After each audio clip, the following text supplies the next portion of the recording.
मुंबई की बरसाती रात थी। सड़कों पर पानी जमा था और हल्की धुंध में शहर की रोशनी झिलमिला रही थी। लोकल ट्रेन की खिड़की के बाहर सब कुछ धुंधला था, बस पानी की बूंदें और एक बेचैनी। अयान, एक युवा पत्रकार, अपने हाथ में एक पुरानी फाइल लिए ट्रेन में बैठा था। फाइल पर लिखा था ऑपरेशन काला दरवाजा 2001। अयान की आंखों में डर नहीं, लेकिन सवाल जरूर था। ट्रेन धीरे धीरे सुरंग में घुसी और अचानक लाइट चली गई। चारों तरफ अंधेरा था, सिर्फ नमी की गंध और दिल की धड़कनें सुनाई दे रही थीं।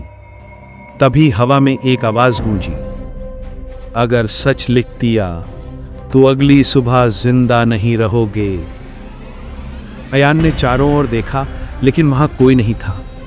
बस धुंधली खिड़की पर किसी ने ये शब्द जैसे धुएं से लिख दिया हों। अगले स्टेशन पर पहुंचकर उसने देखा, भीड़ के बीच से एक काली साड़ी वाली औरत धीरे धीरे गायब हो गई। उसके दिल की धड़कन तेज थी। अयान ने फाइल खोली। एक पुरानी तस्वीर, एक लड़की की मुस्कुराती आंखों के साथ, नाम रिया, और बगल में एक पुराना पोस्टर, मिसिंग सिंस 2001।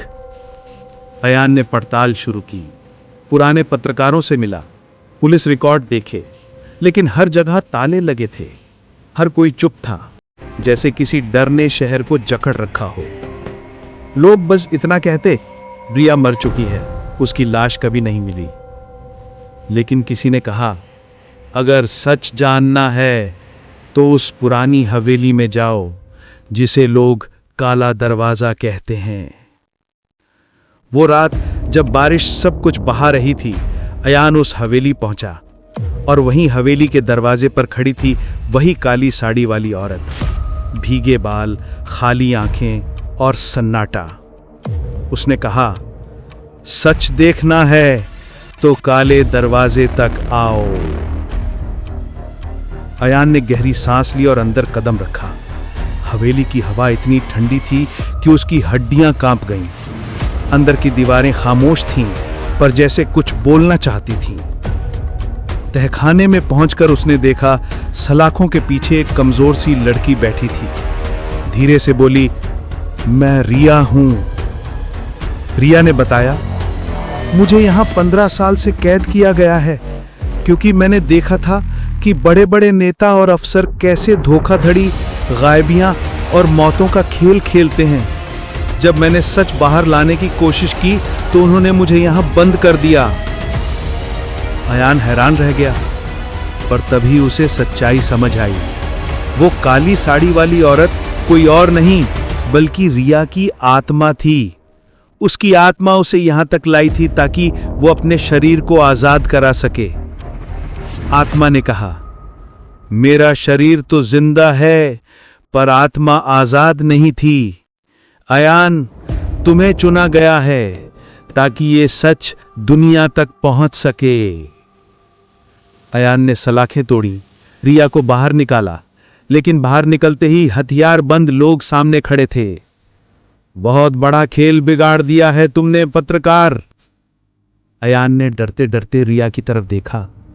रिया ने उसका हाथ पकड़ा और कहा, अब या तो हम सच के लिए लड़ेंगे या फिर इनका हिस्सा बन जाएंगे। अयान ने अपना फोन निकाला और लाइव स्ट्रीम शुरू की। पूरा तहखाना, रिया और हवेली की सच्चाई दुनिया के सामने थी।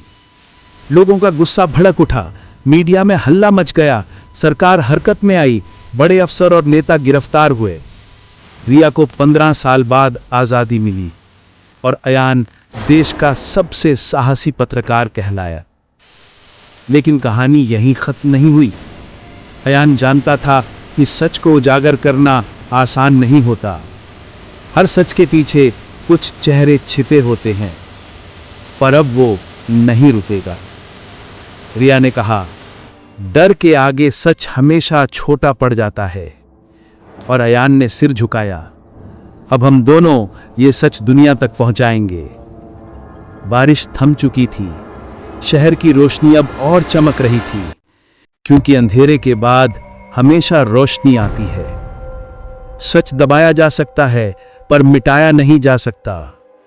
हर आत्मा चाहे कितने सालों तक कैद क्यों न हो, अंततः आजाद होती है।